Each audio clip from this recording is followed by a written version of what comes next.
Hey guys, it's your average middle-aged American back again with another reaction video. This one is going to be on fast trains in Spain. If you're new to my channel, I've created this channel to basically learn about other countries and other cultures around the world. I am an American. I've always been an American. I was born in America. Anyway, I did a video on Swiss trains. So if you're interested in high-speed trains and trains in general in Europe, you can check that video out. I'll put it at the end of the video here, a link to it. Not done any videos on Spanish trains, and I have not seen this video yet, so we can watch it together. This comes from Spain Revealed. It's a great channel. He does a great job explaining a lot of things to the rest of the world about Spain. So check out his channel, give him some love, check out his videos, and we'll go from there. Started this channel about 8 months ago, and we are at 1,100 subscribers, which is just unbelievable. More important than the number is the quality of subscribers. A lot of comments, a lot of education, a lot of conversations, learning about other countries and other cultures. 95% of my subscribers are European. 95%. So it's nice to get the truth from the people who live it every day. And on the flip side of that, I'm American, and I will shoot straight with you on the American side of things. I like to compare countries, not necessarily who's better, just the differences. We just talk about, you guys do it this way, we do it this way. What do you think about this? What do you think about that? All right, enough jibber jabber. Let's check out this video and see what's going on with Spanish trains. We're at the dawn of a new age in European train travel. I know, it sounds dramatic, but it's true. Spurred on by a growing demand for green travel, new rail routes and new rail services are rolling out across the continent, and expansion is igniting healthy competition among new and emerging train companies, all vying to provide the best passenger experience. And perhaps nowhere is this expansion more obvious than in Spain. Over the last few years, we've gone from just one high-speed rail operator to 4. So over the next 48 hours, I'm going to ride on all 4 Spanish fast trains, first class where possible. And as I whiz through the Spanish countryside at a quarter of the speed of sound, I'm going to try and figure out which is the best, and I guess inherently, which is the worst. First train leaves in a few. So in the Swiss train video, it was amazing. Now, I know that Switzerland is a small country compared to a lot of countries like America or Russia or India, but the amount of tracks, the ability to go to these tiny, tiny little towns. You know, they had train stops at like areas that had like 100 residents. I mean, it was really just crazy. Whereas in America, if you were to try to build a high-speed train, and there are some being built, but we're never going to catch Europe. Just because we have so many cars and so many roads. I mean, it's just not practical. But we are working on something. I think they're trying to do like major city to major city, you know, people that go to the same places all the time. You know, maybe, you know, up north they do it a little bit more than down south. I live in the south. So they have to make it cost effective.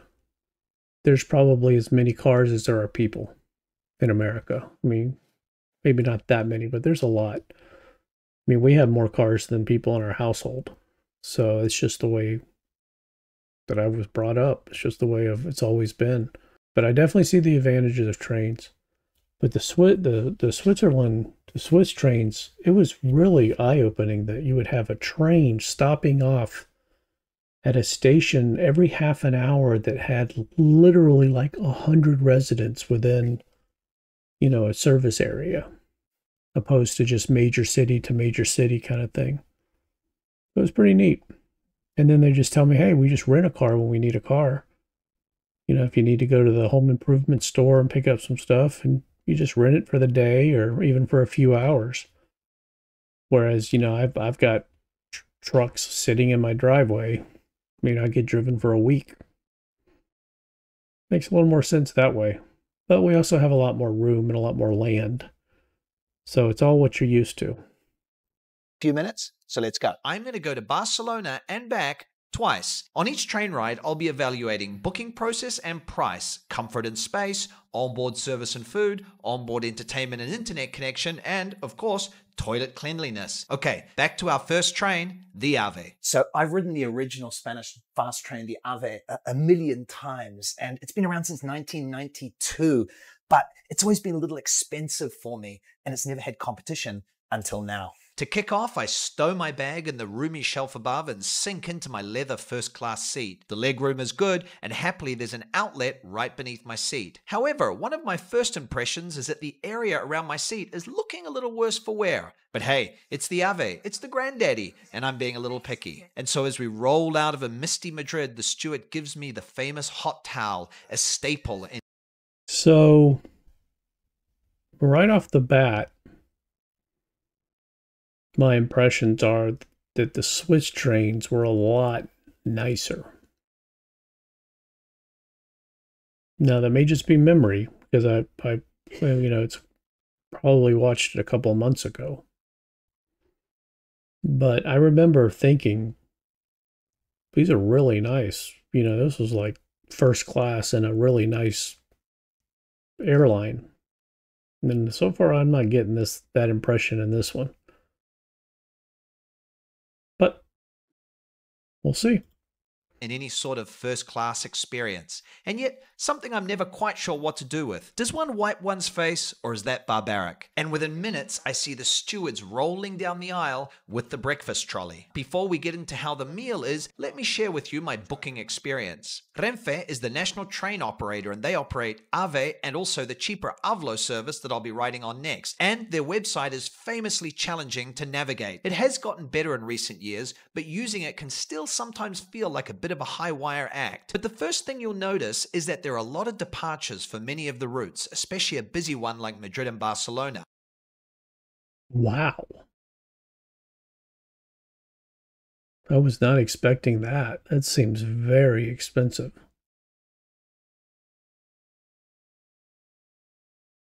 Very expensive. I mean, 50 to 100 euros to go one way. Now, I'm assuming, like in Switzerland, they have passes and stuff. So maybe Monday through Friday passes or weekend-only passes, or 200 euros.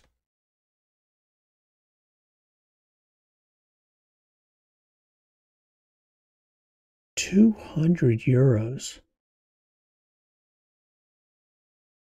I mean, you can get an airplane for that in America. I mean, not everywhere, but there are airplanes that fly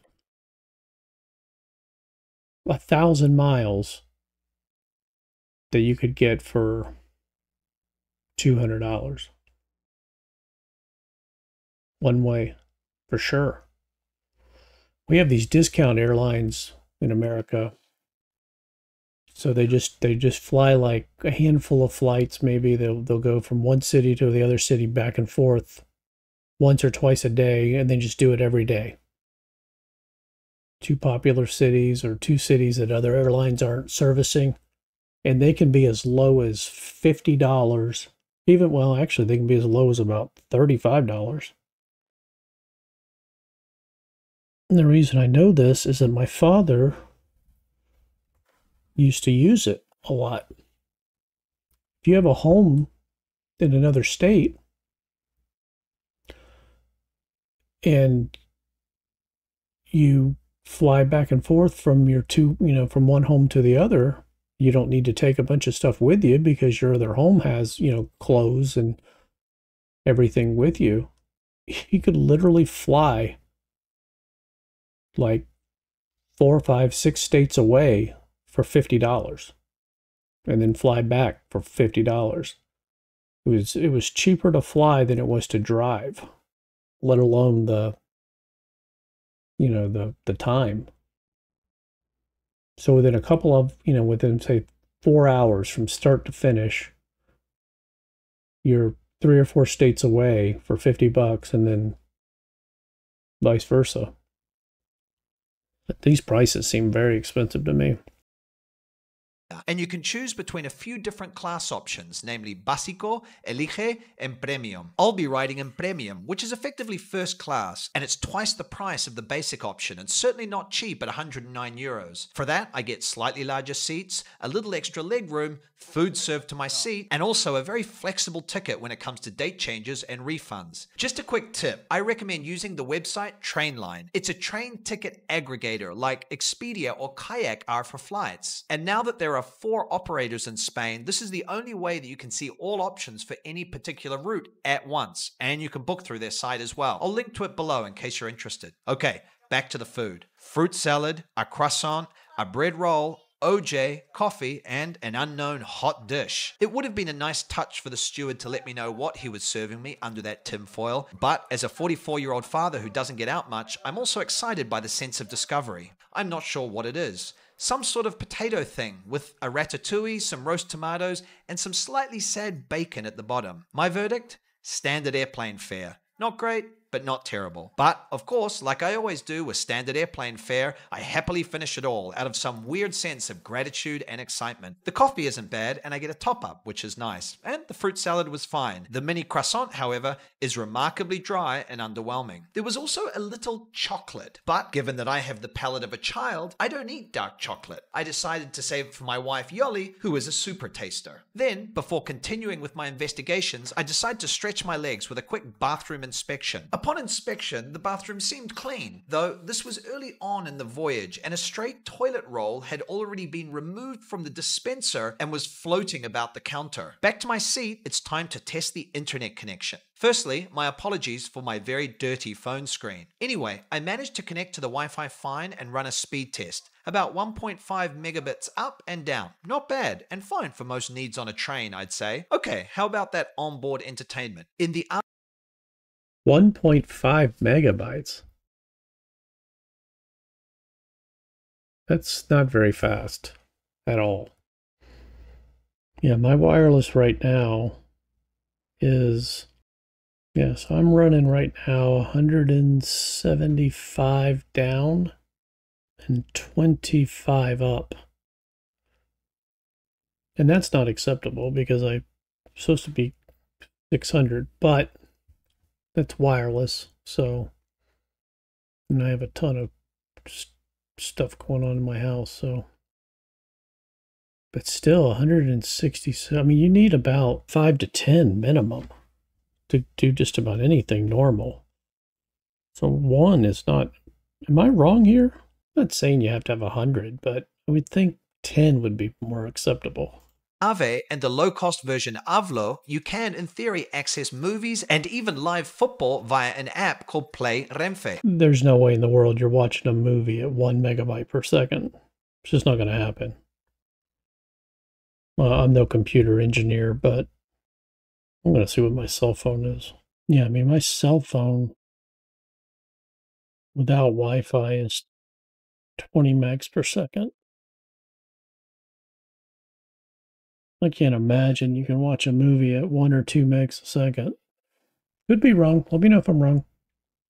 I say in theory because I couldn't get the app to open. And now that I think about it, I don't think I've ever been able to get this app to open. Like my meal, its contents sort of remain a delicious mystery. But no worries, on the Ave trains there is always a film or documentary playing on the screens above, which you can listen to through the headphone jack in your chair. Today was a documentary about Tutankhamun. I thought, good for them for putting something edifying on. But having studied Tutankhamun in Mrs. Sims' class in year 3 at university, I decided to check the audio-only channels. The options are opera, classical music, local radio, and more. So to the strains of a classical piece I sort of recognize, but certainly can't name, I look out the window. The day has cleared and the land is green from recent rain, and I marvel at the fact that I'm speeding through the countryside at 1/4 the speed of sound. But enough lyricism, I have work to do. So I decide to leave the confines of premium class, where me and the other classy people are busy being classy, and head into basic class to see how the great unwashed are faring. What you'll find in all the trains I ride in this video is that the first class class has the seats in a 2+1 configuration, whereby there are 2 seats on one side of the corridor and 1 seat on the other. This allows for slightly wider seats, and the single seat is a good option if you're traveling alone and want to make sure you have both a window and an aisle seat. In the standard classes, it's always a 2+2 configuration with 2 seats on either side of the aisle. I saw a spare seat in basic class and decided to sit down to see how it felt. And to be honest, they're still really comfortable, and I find it quite hard to notice the difference. Either way, you get much more space in the economy classes on these fast trains than you'll ever get in the economy class of an airline. And even in this basic class, you can still enjoy learning about Tutankhamun or whatever else is playing on the screens, and you can still spend 20 minutes attempting to access the Play Renfe app. In fact, feeling frisky, I try to access the app again, but still, no luck. And while they don't serve a full meal to your seat in the basic class as standard, stewards do walk up and down selling coffee and snacks. And speaking of food, it's time to hit the bar. Well, not really a bar, more of a cafeteria carriage. Standing there and sipping on your drink while traveling at 300 kilometers an hour is one of the pleasures of this form of travel. And often on a Friday or weekend, these cafeteria wagons can be heaving with people drinking, snacking, and chatting. But today it's early on a Tuesday, and most people are ordering coffee and breakfast. Although I do see one gentleman order 4 whiskey and cokes. My hat off to you, sir. Most of the food on offer is basic snacks, but there are hot sandwiches of a... That train's going 186 miles an hour, 300 kilometers an hour, for real? Wow. That would be a very bad derail. 186 miles an hour. That's impressive. That's impressive. A relatively average quality. But for me, it's just water and coffee and a rather sad sandwich mixto, aka ham and cheese sandwich. I probably didn't need another coffee or the injection of torrefacto that surges through my veins, but I find my spot neat and I stare out the window. And you know what? Even a sad ham and cheese sandwich is fun at 300 kilometers an hour. Finishing up, I head back down the wagons towards my seat. But en route, I swing by the silent car. Another of the joys of the AVE are the silent cars, which is a wagon where everybody is really quiet. You can select them when booking, and even though you're in the basic class, the tranquility makes it feel sort of exclusive, as if you are traveling in a higher class. It's also fun when people answer their phone, in contravention of the rules, and the other passengers passive-aggressively shush them. But we're soon rolling into Barcelona, and so I decide to do one quick spot toilet check. This time it's a different toilet, pretty clean, though there is an empty Pepsi can and, again, a spare toilet roll sitting on the counter. I'm starting to notice a trend. I head back to my seat, fold up my tray, and as we roll into Barcelona, I retrieve Yoli's dark chocolate, which seems to have fallen on the floor.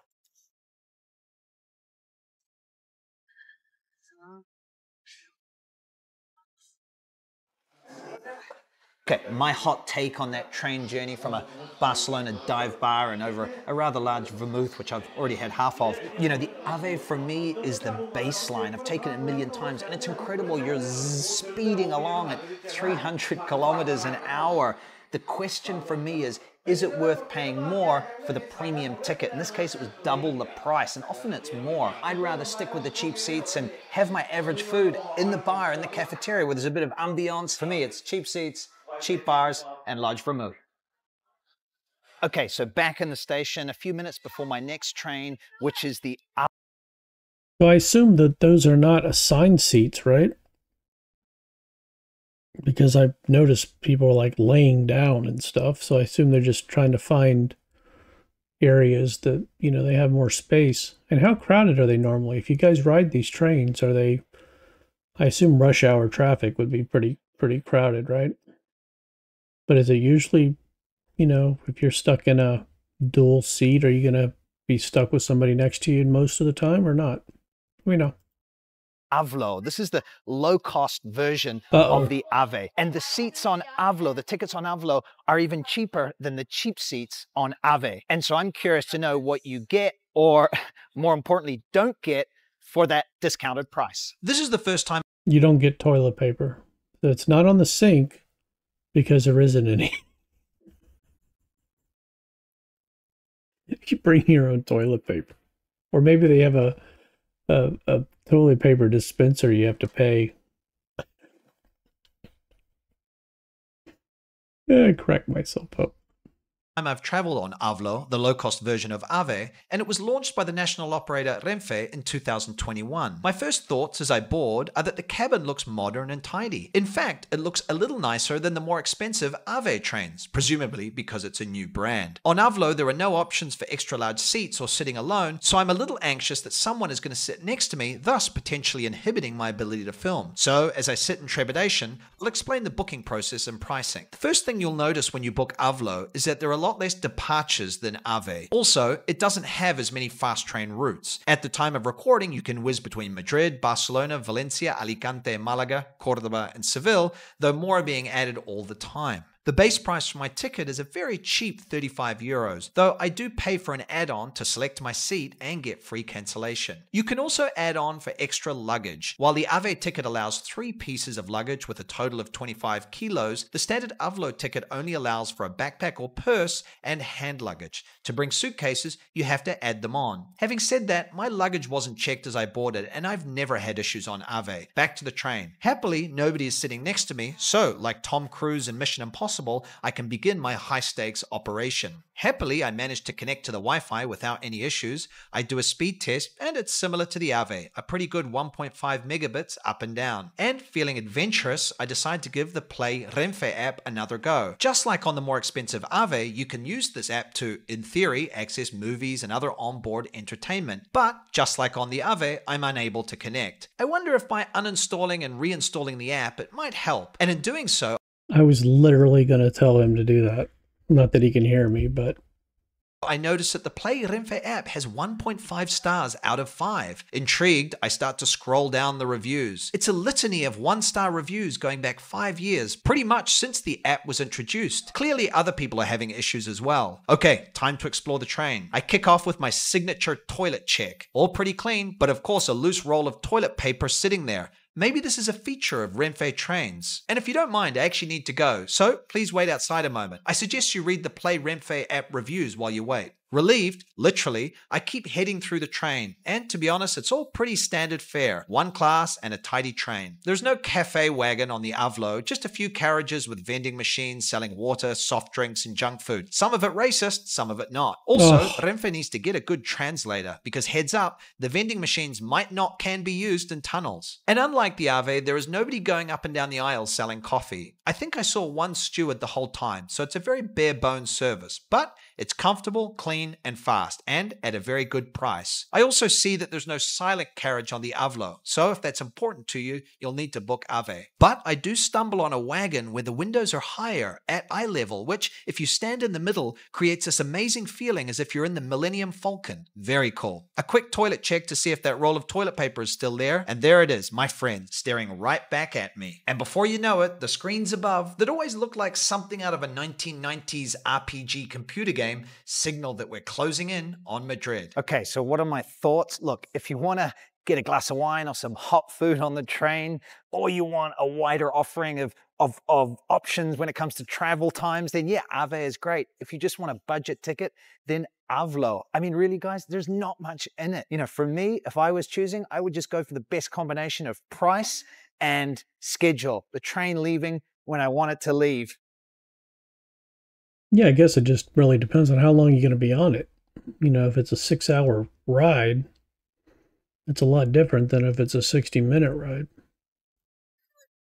Okay, so today is a new day, but a little bit familiar. We're heading back to Barcelona on cheap as chips Ouigo with its cool double-decker trains, and then back to Madrid on the flash new upstart Iryo with its promise of gourmet dining. Let's see. The day kicks off with a bit of drama. My taxi gets stuck in traffic and I'm running late for the train station. But in the end, I have nothing to worry about. The beauty of train travel is you don't have to get to the station 3 days before your departure like you do when flying. In the end, I even have time for some crappy train station food from an oddly named cafe. And once I've eaten, I make my way to the platform. The first thing that strikes you about the Ouigo trains is that they're double-decker. Ouigo is actually a French low-cost train brand, part of the company's national SNCF railway company. Ave. And there is a clue to this train's origins on the base of it. TGV or TGV, the name of the French Ave. Boarding the train is almost like boarding an airplane. The whole structure feels bulkier. I booked my seat on the upstairs level, and so I ascend the stair into the cielo or sky. And I find someone in my seat. So while we wait for him to move, I'll tell you about the booking process. At the time of filming, Ouigo, like Avlo, has a more limited selection of destinations. Madrid, Barcelona, Valencia, Alicante, plus a few others. But soon you'll be able to travel to Malaga, Córdoba and Seville. And like with Avlo, the first thing you'll notice about Ouigo is that the prices are cheaper. There aren't different classes, and also there aren't as many departures as Ave. I grabbed a €29 ticket, but upgraded to Ouigo Plus for an additional €9 so I could choose my seat, plus get access to the XL seats and to the premium entertainment service, which I assume means better movies. Also, like Avlo, you get a handbag or backpack and one piece of cabin luggage included. Okay, now that the man is out of my seat, I behold it in all its glory. My first impression is that it's quite chunky and plush, kind of like an airline business class seat from the mid-80s or 90s, but it's certainly roomy and perfectly comfortable. Once seated, I do a quick space check. Plug, check. Decent sized tray, check. Well, they certainly look friendly on this train.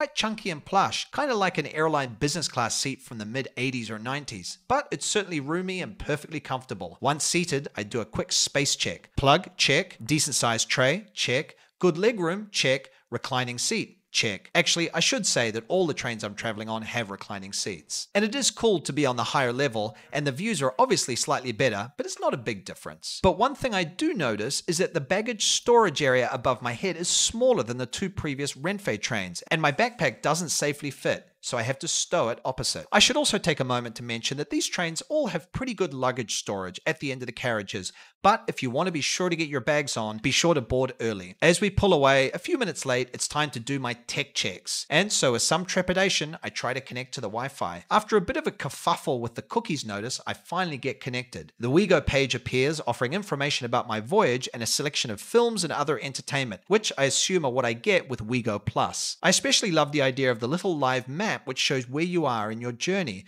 but given the train icon is about half the length of the distance from Madrid to Barcelona, it's a little hard to get an accurate read. I try loading a movie and it plays fine. Now to check the internet speed. Yet try as I might, I can't get a reading. Oddly, I also can't get YouTube videos to load. It's about then that it dawns on me that perhaps I'm not connected to the internet. I recall that I noticed when booking that a Wi-Fi connection cost €3, so I paid the €3 and finally I do get connected. Twitter works, as does YouTube. The fact that you can watch the films and the onboard entertainment without Wi-Fi is great, but it's also a bit confusing as you think you're connected. And I would have thought that Ouigo Plus would include a Wi-Fi connection. But either way, I do finally get connected, but for some unknown reason... Well, you are connected to Wi-Fi, you're just not connected to the internet. The Wi-Fi is just a wireless signal. I could be wrong, but pretty sure that's just the signal from one device to another device. Maybe I'm wrong. I don't know. To me, I always thought Wi-Fi was just connecting one thing to another thing wirelessly. Whether that's connected to a closed server or to the internet doesn't change the definition of Wi-Fi. Let me know if I'm wrong. Maybe I am wrong. I still can't get a read on the speed test. Feeling a little frustrated after the internet hoo-ha and noticing some tension in my jaw, I decide to explore the train. First, my signature toilet check. Everything looks above board and there's no random toilet paper rolls lying around. That must be a Renfe feature. Next stop, the cafe car. Like Ave and Iryo, there is a cafe or bar car. But unlike both of those trains, on this one there are no hot food options, just snacks and drinks. But at least it's better than Avlo, the other low-cost train option, which only has vending machines. And please note, on Ouigo you can only pay by card. No cash payments for you. The cafe car is spacious, and the fact that you're on the higher deck gives you slightly better views of the landscape around, speeding by at, yes, you guessed it, 1/4 the speed of sound. The sandwich is fine, slightly better than your typical gas station sandwich, and the shot of caffeine perfectly acceptable. So, finishing up morning tea, I explore further. Heading downstairs, I realized that to pass between carriages, you have to be on the top deck. And I'd been told that traveling on Ouigo is generally a little bumpier and noisier if you're seated downstairs instead of upstairs. So I take a seat downstairs to do a highly scientific test. To be honest, I don't notice too much difference, but I guess maybe it was a little quieter. Either way, I would book upstairs if possible. It's just kind of cooler. I also discovered that between carriages, they have these little nooks where you can sit and do whatever you would do in a little nook. And I walk further down the carriages to see how the great unwashed who hadn't chosen the extra large seats are faring.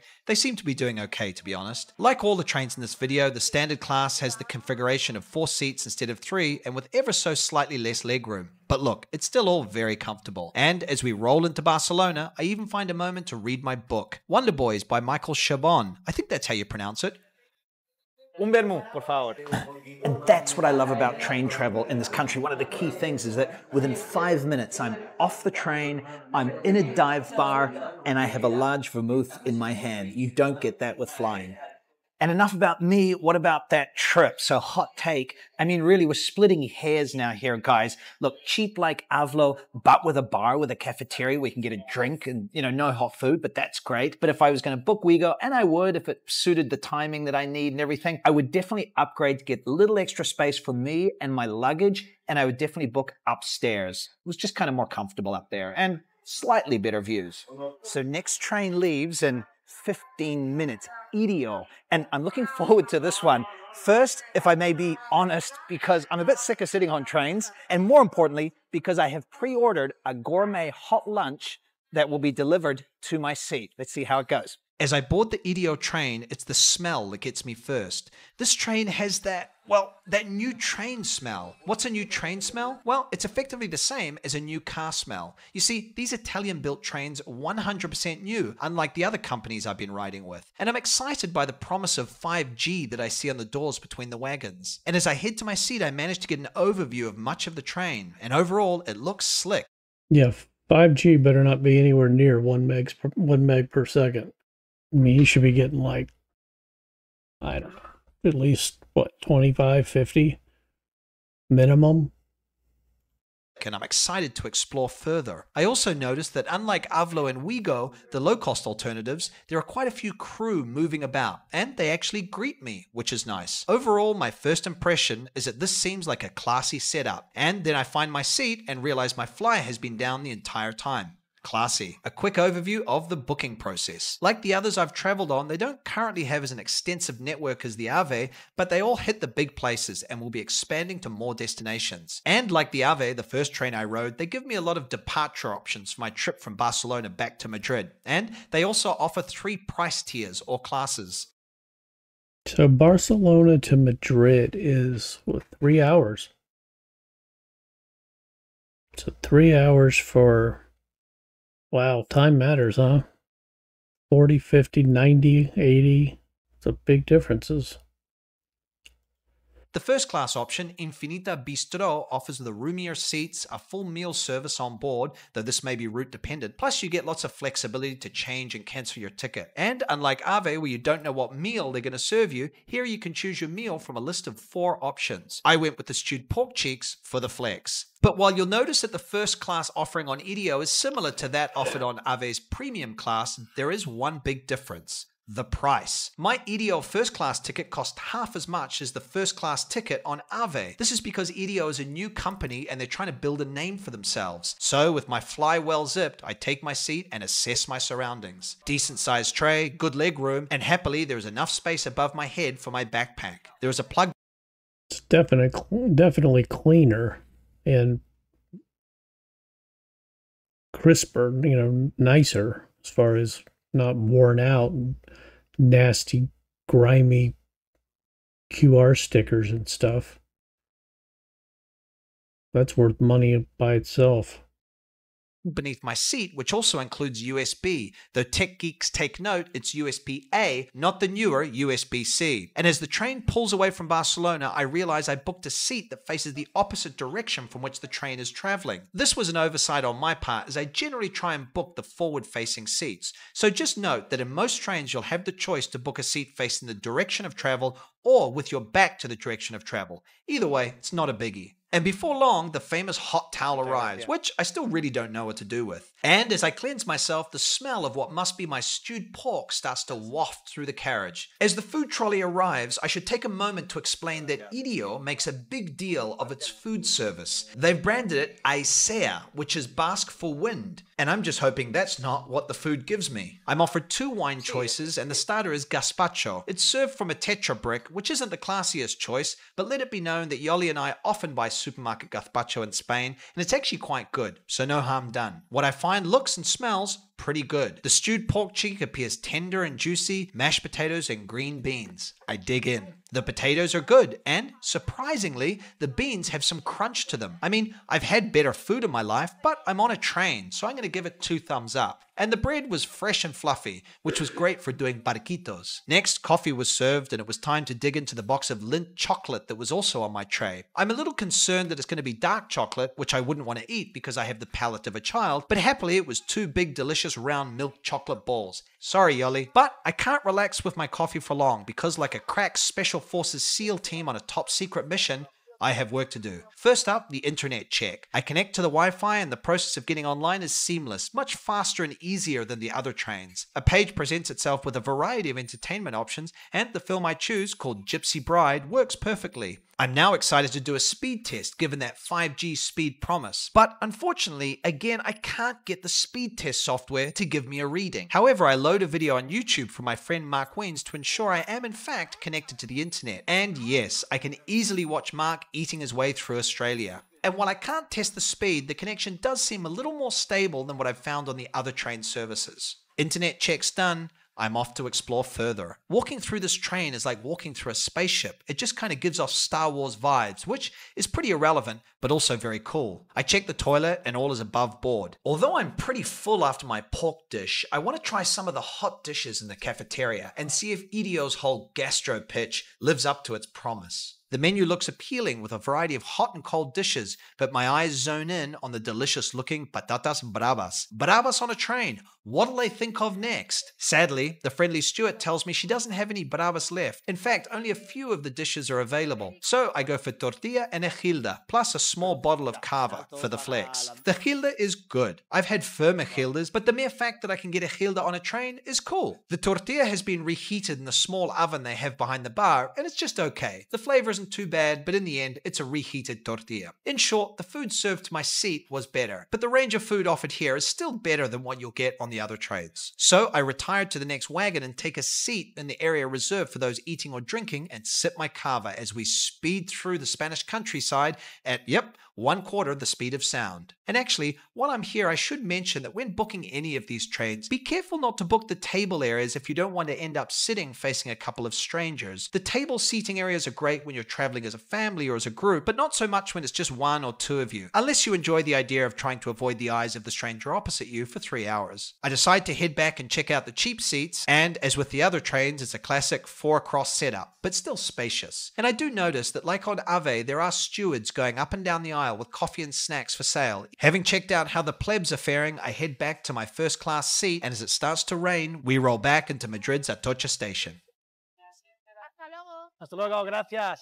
So what's my verdict after all those 4 trips? Look, Ave, the original fast train, still has the most routes all throughout the country, but the new guys, Ouigo and Iryo, are adding more routes all the time. But for me, the pick out of the 4 is Iryo. New trains, decent food, classy service, and it's really well priced for the moment because they're new and they're trying to get into the markets. Now, remember when you're booking, I think Trainline is the best place to compare schedules and prices for all 4 options. And if you use the link down in the description below, it's an affiliate link. I get a little kickback. You don't pay any more, but that helps me make these videos. And last of all, personal note, I come from New Zealand where this doesn't exist. These fast trains don't exist. You know, you have to drive or fly. And I know a lot of you guys are in the same situation where they're from the States or wherever it is. And so all these trains were super fast, all more or less the same speed, all punctual and all amazing. So either way, whichever you pick, so much better than flying. All right, I'm going to head home. Happy travels. Well, there you go, guys. Pretty cool. Pretty cool. I actually want to start checking out more of the train systems in Europe. To me, it looks like the last one is the answer until the demand gets up. It did look a little crowded in some of the area there, but who knows what time of day it was or anything. And I'm sure that, you know, standard supply and demand will kick in as far as pricing goes. But at least you got options. I mean, that's nice. You went from one train monopoly to 4 different lines.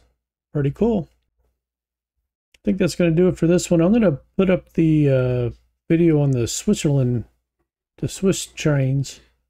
It'll be one of these blocks coming up here if you want to check that out. I think I still like the Swiss ones better, but you don't get to choose, you know, which train you want if you're in a different country. So anyway, I appreciate all you guys. Hit that subscribe button if you haven't already. Helps me out, doesn't hurt you, and building a nice little community of people learning a lot from each other, and I appreciate all of you. All right, I will see you on the next one. Take care. Thanks for checking out my video. I hope you enjoyed it. Can you believe that we now have over 1,000 subscribers and over 100 videos in our YouTube library? Me neither. It's been less than a year, and this channel has grown so rapidly. What's more important than the number of subscribers is the quality of subscribers. Our subscribers are knowledgeable and generous with their time. They teach us about their country and their culture from their firsthand experiences. See, over 95% of my subscribers live outside of the United States. So we're getting information firsthand. If you haven't subscribed already, hit that button. I think you'll enjoy it and it doesn't cost you anything. If you'd like to see other videos similar to this one on the same country, click here. If you'd like to see some videos on some other countries in Europe, click there. Want to see some of the most beautiful castles and cathedrals in the world? They're over here. Want to check out the United States? We're down here. I appreciate you, and I will see you on the next one. Take care.